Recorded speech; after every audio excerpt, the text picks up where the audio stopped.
Hey y'all, I'm the Southern Lady, and today we're going to be talking about Hogg Life Part 1, the beginning, the Slim Thug documentary.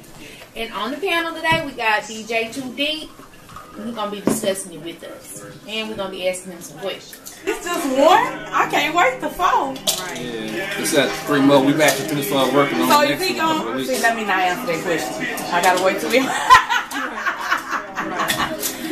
Is he gonna what? I want to know if he gonna put an album out with you.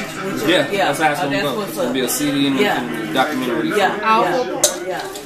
That's what's up. So this first part is like the beginning. Next is gonna be like when he signed with Her RareBreed and all that kind of stuff. Oh yeah, I seen that toward the end. I was like, whoa. So is he gonna discuss? That's how you supposed to be having everything. Is he gonna discuss in part 2? Is he gonna discuss what didn't happen with that for real deal? Like why? Yeah, pretty much go in all the details. Oh, okay. How he got down with him. Man's favorite DJ with the A1 for your eardrum every day, all day, twice on Sunday. More game than the funding niggas don't run me, they run from me. 2 D.E.E.P. That's 2D plus spelling the pad. I don't sell BS and I don't buy it either. I'm a DJ in the city, primarily a DJ in the city. I've been doing it roughly about 16, 17 years. No, actually about 18 years, but taking it seriously about 16, 17 years. I ain't had a job in that amount of time. So I'll say when you take it serious, when you quit your 9 to 5, you do this. Right. So you're pretty serious about it. So about 16, 17 years I've been doing it self-employed. Ain't had a job, ain't needed one.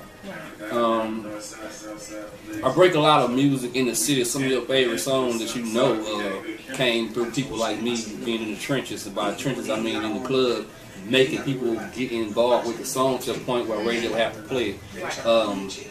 If you ever heard Not a Stain on Me, you're welcome. If you ever heard What Your Name Is, Kurt Cobain, you're welcome. If you ever heard Hammer, you ever heard Crush, you're welcome. You ever heard Call Me For That Good, you're welcome. That kind of stuff is. I'm a record-breaking DJ for those y'all that don't know. Every DJ is not necessarily that. The majority of DJs primarily stick to what's hot right now in the club, what people want to hear right now. I'm a person that developed the taste for you. So when you went to whatever club you went to and asked to hear Not a Stain on Me, I was the reason why you knew to go ask me. I've been rhyming since I was 3. I've been writing my own rap since I was 5. Been on the radio a couple of times before I got banned. That's another story. We had the most relevant song that you ever heard of for me is Trinity Garden Drive, which was on the radio and it was on the street play, but we didn't pay nobody nothing. The rappers out there, they gonna understand why that's important. Maybe the average listener may not, but the rappers understand why we didn't pay 97.9 nothing, and we was on the radio. We didn't play street play but nothing, and we was on TV. Okay. How did you first get acquainted with this project, and how did it come about? Okay, my brother DJ Sound, shout out to him. He's been working with Slim for a couple of years now. He did mixtapes for him. He's his official DJ. Whenever they go do shows, he's the DJ. He also does videos. Okay. Some of the videos you've probably seen before, by the way. So what ended up happening was Slim went to him to do the documentary. However, when it comes to documentary, that's kind of my specialty because although I'm not an editor or anything of that nature, I'm very proficient as far as how a documentary should go. So he asked me to help him put it together. And it started out being a one-day project. Give me your idea on this right quick, that right quick. But as it went on, it kind of felt like, well, you know, I need to bring you on and have you involved. And so that's kind of how it happened. So all the dialogue that's written, like the narration, I did the narration, and everything I said I wrote. Yeah, we asked that. Not to mention. So that's you talking. Yeah. Oh, okay. Not to mention, I kind of helped out with the timeline of how we would line everything up. Now the editing, finding the footage, getting the pictures, that's all my brother's work. You know, DJ Sam, like he's a video person. If it was just left up to me, it would end up being a short story because I can't do no editing. I don't deal with videos at all. It's not my strong point as of right now. That's this thing. So y'all make sure y'all holler at DJ Young Sam. Y'all want to get a video, by the way. I've seen his work personally, indirectly, and not through 2 D.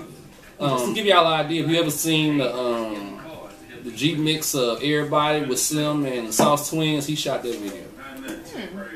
A couple of Beat King videos. Just so many, because that's kind of his mainstay. So if I try to run down the list, we'll be here till tomorrow. But he did good work.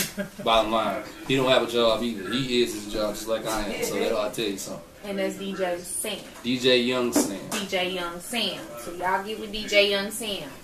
Check him out on Instagram at DJ YOUNGSAMM713. I'm supposed to lay down the narration just to kind of give them an idea what's going to take place. That's going to get somebody else to actually do that part. Oh, take some talking in there. Yeah. Oh, okay. But what ended up happening was they liked how it came out, so they stuck with it. So we're actually about to start working on the second installment in a couple of weeks. So y'all look out for that. The CV and the documentary. So how long did it take for you guys to get this whole documentary together? We was on a crunch. The funny thing about entertainment is you always in a hurry up and wait kind of thing. It's like you end up waiting forever, but then when it's time to go, it's time to go like right now. So we end up putting the whole project together roughly in about 2 weeks, 2-3 weeks. So, oh, wow. But this time we get a chance to take our time with it a little bit more because we know what we're going into out of the gate. So if you like the first one, appreciate everybody that supported. If you haven't, make sure you get one. You can get one from me, or you can get it from the store, or you can get it from iTunes. But so he just it on iTunes. Yeah. At first, the documentary wasn't on iTunes. Now it is. Yeah, it is. And they can buy it packaged, or they separate. I think it's packaged, but I'm not certain. Okay. I know if it's on iTunes, they probably can buy the CD series. I know. Yeah, the documentary is also on YouTube. You can buy it off of YouTube too. I think. Live, Slim Thug. This is part 1. But if you in Houston, all you gotta do is call me and I'll come find you. 832-428-8566. My number hasn't changed since Prime Code, so it ain't going nowhere. What's Prime Code? He's telling his age again. I don't know. You don't really want to be about to switch a Motorola to a Prime Code phone. Oh, okay, yeah. That old. Oh. R.P. the Hawk and Fat Cat, by the way. I know, they're my boy. You know what? I watching this documentary, when Thug start talking about the Kappa, I can't tell you how much that brought me back to get just like they said. Money at the Kappa. You know what I'm saying? I wish my mind was motivated as much as theirs, but sit back watching a lot of people every year. It's like you get January, New Year's, and then you straight getting ready for the Kappa. Right. You getting your car together, you getting your outfits together, you getting your people together, you getting your shirts together, everything. You know what I'm saying? People took penitentiary chances. Right. Yeah. Man, I'm going to run off in this store and then I can candy paint the leg and put the bows on board. I show up at the Kappa, they know. Right. It was that serious. Dudes would rent cars and put rims on them and stuff. Yeah. For the Kappa. It was like one of those kind of events where, like, that was our version of Freaknik, like Paul said on the documentary, because we had people from all over the country that would be here. Like, no lie. Like, DC, Michigan, everywhere. Oklahoma, I remember getting North Carolina, sitting in the car for hours to people next to you, and you just inching, and they roll the window down and say, "Hey, what radio station is on down here?" I'm like, "Where you from?" "We from Cali." You know, I don't know. Galveston is not that big. Right. It's about the size of a neighborhood. Right. So to have people coming from all over the country, literally all over the country, to a neighborhood basically is a big deal. Right. I want to ask you some questions about